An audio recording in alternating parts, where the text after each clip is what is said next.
Bueno, buenas tardes a todos. Con esto que está pasando con Locomotora Olivera, es muy importante y relevante hacerse esa pregunta, ¿no? ¿Cómo es que un deportista que no consume drogas, que no tiene adicciones, que se alimenta bien, está en este estado? Entonces, la pregunta sería, ¿para qué pasa esta situación? Y nunca tomamos en cuenta el sentido emocional, qué es lo que la persona vive, porque hay un desencadenante a nivel de pensamiento, tenemos los pensamientos conscientes e inconscientes que van marcando una ruta en nuestra biología y es muy importante conocerla. Cuando hablamos de un conflicto emocional a nivel cerebral, lo que informa el órgano es qué función cumple y es esto del pensamiento. A nivel del yo soy, ¿sí? La persona afectada vive un mensaje muy importante, el origen es nadie pensó en mí o nadie piensa en mí. Podemos estar rodeados de gente, pero tenemos esta sensación que no viene de ahora, por supuesto que viene de la niñez, puesto que el cerebro es uno de los órganos más importantes del cuerpo. Entonces, si es el hemisferio derecho, se va a paralizar el izquierdo del cuerpo, y si es el hemisferio izquierdo, se va a paralizar el derecho. Y tiene relación con nuestras vivencias de la niñez. Obviamente que en el presente hay un desencadenante que provoca esto, y ella siempre supo o siempre trataba de explicar que hay que ser feliz, hay que ser feliz. Sin embargo, también decía, yo no lloro. También reconoce que nunca aprendió sobre sus emociones ni administraba sus emociones. Las emociones no tratadas también cumplen un tema muy importante en nuestra biología, porque el inconsciente influye. Esto ya está demostrado científicamente. Así que vamos a repasar un poquito la historia que ella misma cuenta, y para detectar en qué momento es que sucede esto y para qué. Cuerpo. Porque se creen inmortales. Y mañana nos cagamos muriendo, Mari. Mañana nos arrepentimos 5 minutos antes de morir de todo lo que no hicimos, de todo lo que no disfrutamos, de las decisiones que no tomamos, de haber vivido esta vida dormida. Decime si tiene precio de salud. No. Entonces, vamos a analizar un poquito su historia. Ella nace en Jujuy, en un pueblito, y al año y medio se va a Córdoba, a un pueblo que se llama Alejandro, y ella cuenta lo que vivía de niña. Tuve que poner a trabajar con mis hermanos, con todo, y con mi papá, en el campo, con la cosecha de maní, paliando camiones, con la soja, manejando tractores, y de ahí a la escuela, que me encantaba estudiar. Paleando. Paleando, o sea, vos tenés un camión que tiene 25 toneladas de soja y la tenés que palear, sacarla del camión y palearla. Bajarla del camión. Un camión con arena, un camión con maíz. En Jujuy, ¿exactamente dónde naciste? En el Carmen. En el Carmen. Pero tenía 1 año y medio cuando me fui al sur de Córdoba, o sea que de Jujuy no recuerdo nada. Conozco porque de grande volví, pero 30 años en Córdoba. ¿Y papá y mamá qué hacían?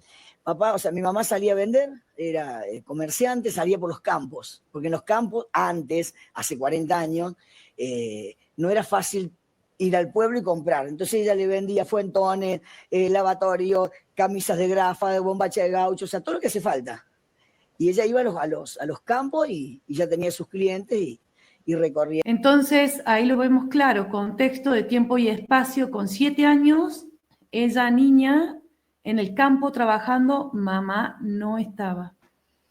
Bueno, y también tenemos otros datos muy relevantes con respecto a su niñez, donde el hermano, uno de los hermanos, cuenta una historia bravísima de lo que ella vivía en su casa. Con Locomotora, como se fue de chica, una persona muy inteligente, reconozco, y muy fuerte. Locomotora es mucho más inteligente que cualquiera de nosotros, los hermanos, y mucho más fuerte. Ella a los 12 años ya la tenía clarísima la vida, se fue de esa familia disfuncional y empezó a luchar, digamos, a luchar con lo que podía, ¿no? Yo creo que en su mente buscó la manera de reparar semejante daño. y creo que lo que se juró en sí inconscientemente, que ninguna mujer en este mundo le iba a volver a hacer daño, por eso fue tan fuerte en el ring. Fue algo inconsciente. De alguna manera, eso detonó en ella aspectos inconscientes que la hicieron entrenar de una manera descomunal. Incluso yo después, con el tiempo, fui parte del equipo de locomotora y Claro. estuve muchísimo tiempo ayudándola. Y nunca en mi vida vi una persona que entrene con tanta, pero con tanta fuerza. Que llegara a con lo que tanta ella motivación. llegó, Jesús. Pero- Pero ahora recién decías, tuvimos un padre psicópata y una familia Qué fuerte, disfuncional. ¿no? ¿Qué era lo que hacía tu papá para que...? Yo entiendo que vos sos psicólogo, ¿verdad? Sí. Bueno, o sea que conocés Sí, sí. mucho del tema y justamente de la psiquis de las personas. Bueno, o sea que conocés mucho del tema y justamente de la psiquis de las personas.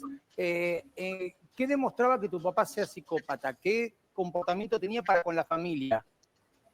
Uf. Era un parásito que vivía de mi mamá. No trabajaba, vivía de mi mamá, que mi mamá vivía de la venta, la amenazaba que si no le daba dinero la dejaba después de muchos años de matrimonio, nos golpeaba, era mentiroso, un mentiroso empedernido, nos prometía, nos decía, era todas las características de un psicópata. Tenía todas las características. Violencia física y violencia psíquica. A mí me reventaba palo y era chiquitito, era común que me golpee, era común. Jesús, Pero no era una cachetadita que a cualquiera le puede dar. Que también está mal. Que Sí, también igual, está mal. A ver, igual Jesús, a mí me cuesta creer un poco la versión de Locomotora Castro, de Olivera. En cuanto cómo habla. Te explico por qué. Porque ella habla de ira. Habla que desató la ira ese día. Vos hablabas de que una persona que lucha, que es extremadamente fuerte. Bueno, entonces prestemos atención sobre este dato relevantísimo que ella a los 12 años decide irse de esta familia disfuncional, como lo dice su hermano. Y continúa, ¿no? Pero anotan en algún lado esto que marca un antes y un después de la historia de Locomotora. Fíjense qué sucede unos años después. ¿Qué edad tenías, Ale? 15, 14 años cuando quedé embarazada y bueno, de 14, 15 y a los 16 me separé, ¿Y él qué edad tenía? 28, O sea, te embarazás con 14 años y te vas a vivir con él. sí. Te vas a vivir con Y él. sí, yo Es una nena, lo claro, elegí, yo claro. estaba enamorada, yo lo elegí, yo siempre escuché mi corazón de chica, siempre hice lo que quise, Ale, lo que quise. A ver, qué te pasaba? A ver, te pregunto esto, ¿sabes por qué? Porque tal vez la mujer golpeada, la mujer violentada del otro lado, necesita saber cómo empieza eso. ¿Cómo es el inicio de eso? ¿Y cómo es esa primera vez que, bueno, no se puede, o sea, no, ¿viste? Entender qué pasa ahí? No, es que no es que viene la primera vez y te caga a trompadas, no, te levanta la voz, te empuja, empieza de a poco. Te da una cachetada, pero empieza de a poco siempre. Primero es un príncipe azul que te enamora, te conquista, porque decís, oh, Dios mío, el amor de mi vida, es un príncipe, ¿cómo puede ser tan bueno, tan romántico, que me cuida?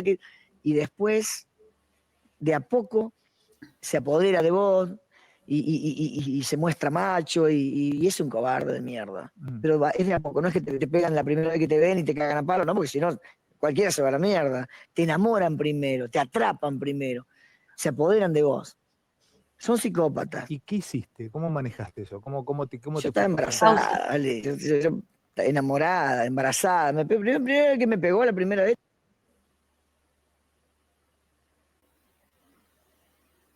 Bueno, como habrán escuchado, ella ahí lo dijo y repite esto de una pareja psicópata. ¿Sí? Vamos a continuar. Escuchen lo que sigue. Está embarazada con la panza. Y no entendía nada, no lo podía creer. Aparte, 14 años, o sea, era una niña, 14 años tenía. Y bueno, mira, lo estoy recordando, porque pasa el tiempo y uno no se acuerda de lo malo. Yo no me acuerdo de lo malo. O tal vez lo archivamos, ¿no? Bueno, me sorprendió. Y yo digo, nunca más lo va a hacer. ¿Qué le pasó? ¿Se le escapó? ¿Se equivocó? No entendía. Pero después lo volvió a hacer y lo volvió a hacer. Y cada vez tenés más miedo. Y te aleja, no te deja salir, no tenés amiga, no tenés familia, te aleja de todo. Y tenés tanto miedo y no tenés ni ganas de vivir. Te sentís que vos no valés nada, porque te hacen sentir que vos no sos nadie y no valés nada. Y que él es tu dueño. Eso sentí. Y después, bueno, cuando nació nuestro hijo, tenía 10 días y él le pegó, porque lloraba y no dejaba de llorar. 10 días. Y le dejó toda la mano marcada así, no solo en la cola, sino en el cuerpo. Y ahí yo dije, basta.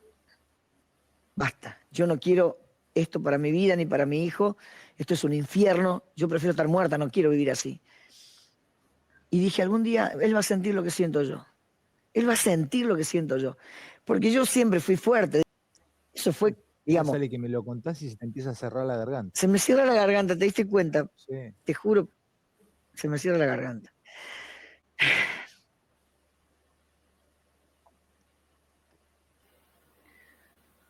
Bueno, también buscamos el reconocimiento, sí, un título, porque ella cuando es niña deja de escuela también y acá van a saber de dónde viene el origen. Play.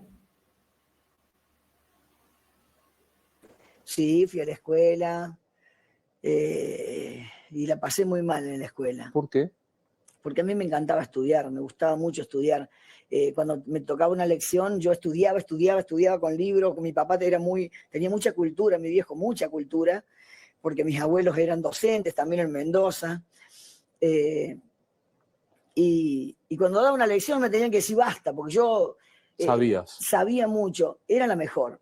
Sin embargo, no me dieron la bandera por ser pobre, por estar con alpargata, mal vestida, llena de tierra, venía del campo, me iba a la escuela, llena de tierra, me faltaban botones, usé el mismo guardapolvo de primero a sexto, imagínate, roto, cosido, un desastre, nunca me olvido, los bolsillos todos rotos, y la maestra me hizo pasar al frente de la escuela y le dijo, ¿a ustedes les parece que esto puede ser una banderada? Y a mí me hizo tanto daño, porque yo era una nena inocente. Me hizo sentir tan mal por ser pobre, pero no tiene nada que ver la pobreza con la inteligencia. Nada. ¿Nunca más te volviste a encontrar con esa maestra? No. Ya después consagrada. No, nunca más volví al pueblo. ¿Y nunca si te están mirando ahora que le... en la escuela, porque para juntarnos en grupo, nadie se quería juntar en grupo conmigo, yo nunca tenía hoja ni lápiz, no me querían prestar, y me sentía tan mal. Entonces, volvemos al punto donde ella tiene 14 años, queda embarazada, está en pareja, la pareja la golpea, dice ella que es un psicópata, después que ella lo enfrenta, se separa y vuelve ella con su hijo a la casa de sus padres. Luego conoce a esta segunda pareja a los 19 años, vuelve a quedar embarazada y miren lo que le vuelve a pasar. No, a los 20 años recién. A los 20. O sea, ya el nene tenía 4 o 5 años. Exactamente, y tenía otro hijo más. Ya tenías el segundo hijo. Pero con otro, ¿eh? Sí, el que me engaña una vez no me engaña dos veces. Segunda administración esa. Sí. ¿Ese fue el que encontraste en la cama con alguien? No, ese fue el tercero. He tenido 3 maridos. Bueno, me enamoro enseguida. Está muy bien, no, ahí te banco. Bueno, con el segundo estuvo todo bien, digamos. Estuvo todo bien, pero bueno, no... no anduvo. No le gustaba laburar. No le gustaba laburar. Se complica. Y sí. Y bueno, y tuve 4 años. Claro. Y iba a buscar trabajo y volví y decía que no había trabajo. Y ya en el 4.º año le dije, bueno, me cansé, andate y cuando consiga trabajo volvé. Y todavía no volvió. Y ya pasaron 25 años. Claro. La pareja tiene que funcionar y aportando los dos. ¿Y el papá el segundo? El papá del segundo. Está. ¿Y con ese tenés buena relación o más o menos? No lo vi nunca más. ¿Y los chicos te los bancaste? Jamás ninguno de los dos padres, que no le puedo llamar padre porque no es ser padre, aportaron jamás para ninguno de mis 2 hijos. Yo los tuve que bancar sola, ni para un yogur.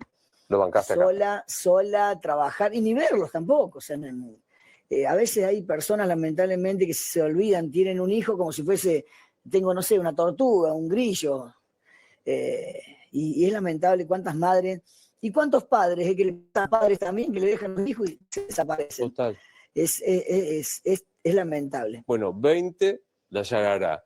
Y de golpe, si me equivoco, me corregís, pero sos récord Guinness porque tenés 4 títulos mundiales, 6 títulos mundiales en categorías. O sea, 5 en categorías diferentes que igualé a Floyd Mayweather. Mayweather tiene 5 en diferentes categorías. El mismo peso que yo y los mismos cinturones. Nunca dijiste, no puedo más, se terminó. Nunca dijiste, yo no puedo, estoy sola, 2 hijos. Me pagan menos, no doy más, nunca. Luisito, tenía 4 títulos mundiales y me cortaron la luz en Santa Fe. Me cortaron la luz porque no podía pagar la luz. 4º título del mundo. Me pagaron 30.000 pesos. Le di 12.000 a mi entrenador. Me quedé con 18.000 pesos. Tenía para comer. Un mes, 20 días. Te hablo del año 2013. Me cortaron la luz. Estaba sin luz. ¿Vos sabés lo que es estar sin luz? Y los vecinos, que tanto me querían, vinieron y me engancharon. Y yo digo, mirá lo que te estoy contando por televisión. Me engancharon la luz. Me dijeron, no, vos no podés estar sin luz. Vos sos la campeona, ¿cómo vas a estar sin luz? Yo vivía en la villa, ¿eh? ¿Y ahí cuando te cortaron la luz lloraste o puteaste? Me vine acá a la televisión, vine a pedir por favor, le pedí a una alumna un pasaje en colectivo y me vine a Crónica y estuve con Fantino y fui a Intruso y dije, soy campeona del mundo, necesito ayuda, no quiero que me regalen nada. Lo que yo quiero es un sponsor, quiero que represento al país. Y ahí fue cuando se destapó la olla que la mujer no gana nada. ¿Y te apareció el sponsor, la ayuda? Y aparecieron allá, sí, algunos sponsors, no fue una ayuda que me compré un auto, pero sí aparecieron algunos sponsors, me dieron una mano como para pelear la próxima pelea, pero no fue, a ver, nunca me llamó un presidente. Ojo, yo no tengo bandera política, Luis. Para mí es la persona, no la política, porque yo, que doy charlas motivacionales en todo el país, a mí me llaman de un partido o de otro. Hay personas que son señores, que luchan, presidentes comunales o intendentes, que vos ves una ciudad limpia, hermosa, con trabajo, las mujeres, la gente contenta. Y hay ciudades que vos decís, ¿dónde estamos? Por Dios, estamos en el norte, en África. No hay agua, no hay luz, y la gente está muerta de hambre. No tiene nada que ver el partido, es la persona.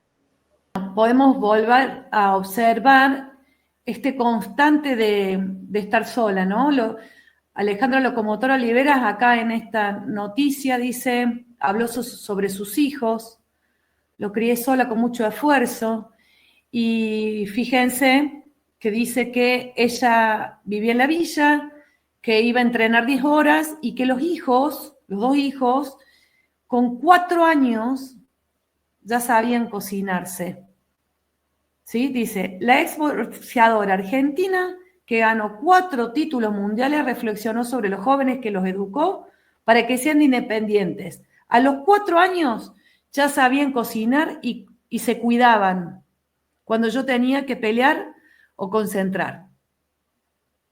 Continuamos viendo toda la parte de lo que tuvo que vivir Locomotora en ese estado emocional constantemente.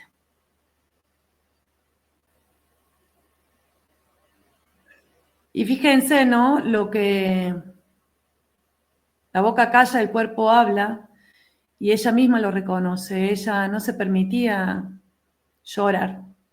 Escuchen.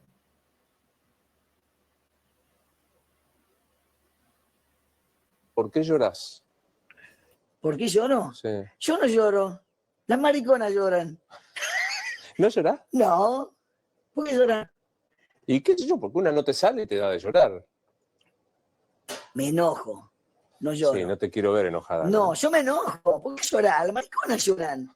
Yo no lloro. Quiero decirte, sí. Que aclaremos que estás jugando, porque viste que ahora todos decís maricón y todo el mundo se ofende. No, la gente me conoce a mí, pero a ver, no sea tan maricona, no sea tan maricón, me refiero a que no sea, a ver, tan sensible maricona, ni nenita, qué sé yo. Bueno, y hablando de las parejas de Locomotora Olivera, se pone en convivencia con otro boxeador, conviven 4 años y cuando está a 16 días de buscar el otro título mundial, le pasa esto. Pero presten atención que también están los 12 años.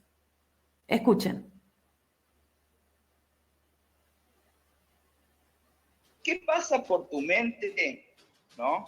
Cuando tu sobrino lo van a operar de la cabeza, le van a poner una válvula porque tenía hidrocefalia y en ese momento no existía la tecnología que tenemos ahora de que ahora pueden llegar al conducto sin válvula. Que no sabía si sobrevivió a la operación, que vos te excites como mujer cuando tu sobrino está en un hospital con una operación del cráneo, ¿no? Que le abren literalmente el cráneo, y tu hermana llora hasta el hospital sola, y vos te quedás con tu cuñado ahí en esa casa. ¿Qué pasa por esa mente, por ese psiquismo?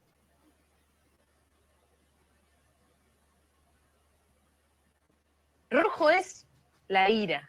Entonces te pregunto, ¿cuándo se te salió la cadena mal? Qué preguntas que hace Sofía, ¿eh? Hay una que no tenemos, pero otras que sí. Bueno, te digo primero qué es lo que me enoja y después te digo una ocasión especial. Dale. Que me da mucha bronca. Ahora me cago de risa. Bueno, ¿qué me enoja? Me enoja la injusticia. Eso es lo que no me gusta. No me gusta la mentira, no me gusta la traición, no me gusta el hacer daño, o sea, o que te hagan daño. Eso es lo que no me enoja mucho, no lo soporto y no me gusta. Bueno, un momento de ira, cuando encontré a mi marido en la cama Ahí está. con la otra. Sí. ¿Cómo fue? ¿Cómo fue? A ver, ¿querés que hagamos la representación? No, No, horrible. entraste. Entré a la mañana temprano y bueno, no es lo que parece, me dice. Pero para vos volviste antes por algo en particular y ibas a entrenar al final. No pasó. No, tenía mi hijo el más chiquitito internado en el hospital, sí. Estaba mal, grave, volví, no tenía que volver, volví, y bueno. Pero ese momento me dio ira. ¿A ella la conocías? Mi hermana. Claro, sí. Claro que la conocía. Tomamos en cuenta que toda esta información sale a luz a principios de este año. Ella empieza a hablar en público sobre esto, su hermano, todo un contexto, y empieza a repasar todas estas emociones. Momento de ira. ¿Dónde está la ira? ¿En el pasado? Sigue estando acumulado en su cuerpo, en su historia. Y fíjense, tenemos ella a los 12 años que se va de la casa, el hijo con hidrocefalia, otro problema, a los 12 años, donde encuentra a su hermana con su pareja de ese momento. Pero no queda ahí la cosa. Vamos a continuar. Fíjense qué otra cosa más pasó para que ella se sintiera que no pensaban en ella. Bueno, y dice acá en esta misma entrevista que, bueno, que el padre era un psicópata que había roto la unión entre los hermanos, que siempre a esta hermana, que es la que la traiciona, a Locomotora Liberal, le decía que era la mejor, y esta competencia que surgía, que había dejado todos los hermanos en forma disfuncional. Escuchemos esta parte que dice Jesús, que es el hermano, que además es psicólogo.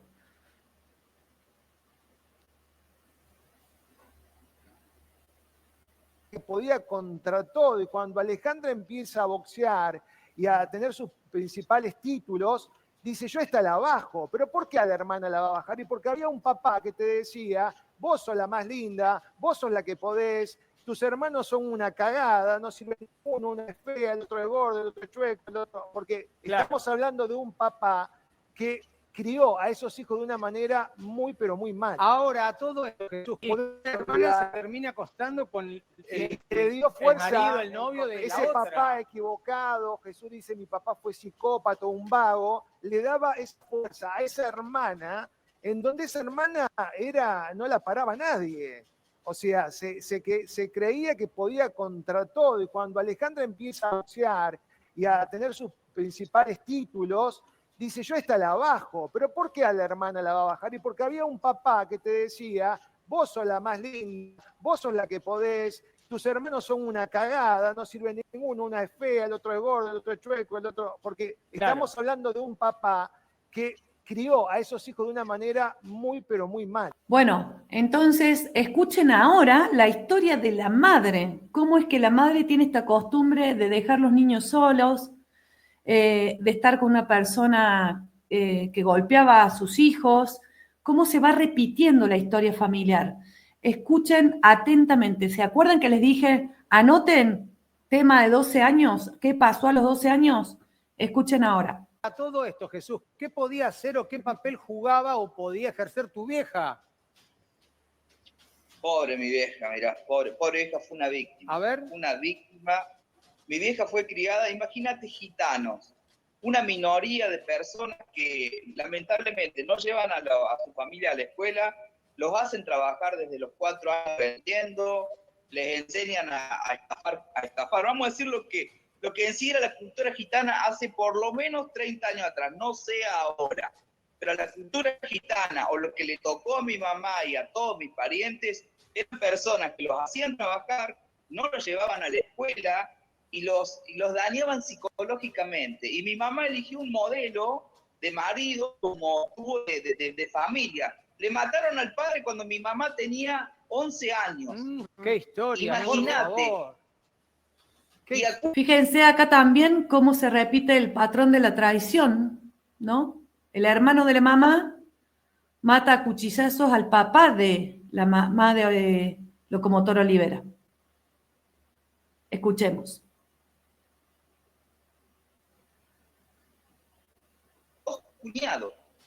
Los cuñados de él. O sea, a cuchillazos. ¿O escuchaste? A cuchillazos. O sea, lo mataron, horrible, mal. Está describiendo de cierta forma lo que era la vida gitana hace 30 años. ¿En qué contexto pasó eso? Mira, era de un circo, mi abuelo le prestó plata al cuñado, que sería al hermano de tu mujer, y no se la devolvía, sinvergüenzón. Como verán, una historia muy difícil, muy triste, cómo los clanes repiten los patrones para sanar y cada historia sin tomar conciencia de estas emociones inconscientes.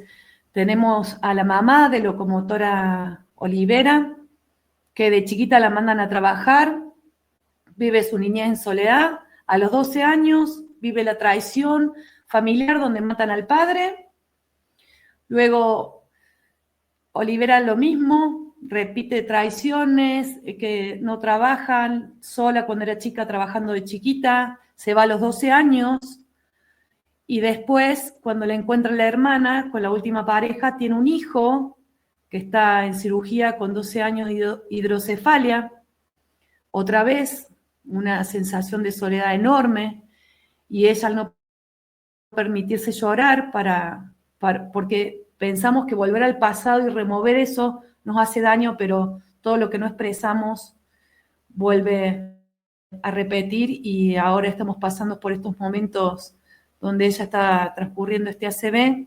Ojalá que este video le llegue a los familiares ya estamos en comunicación con el hermano, con Jesús, para ver si podemos colaborar con respecto a esto. Y bueno, lo dejo en reflexión, no solamente es la alimentación, la adicción, el deporte, sino que lo más importante es sanar estas emociones que sin darnos cuenta nos afectan. Así que espero que les haya servido. Seguramente nos falta información porque esto fue tomado en las redes con mucho respeto y levántate, locomotora, y expresar todas tus emociones. Un abrazo inmenso para todos y los dejo reflexionando. Hay que permitirse llorar, hay que permitirse sentir y hay que sanar todas estas historias y verlas con los ojos del corazón. Gracias.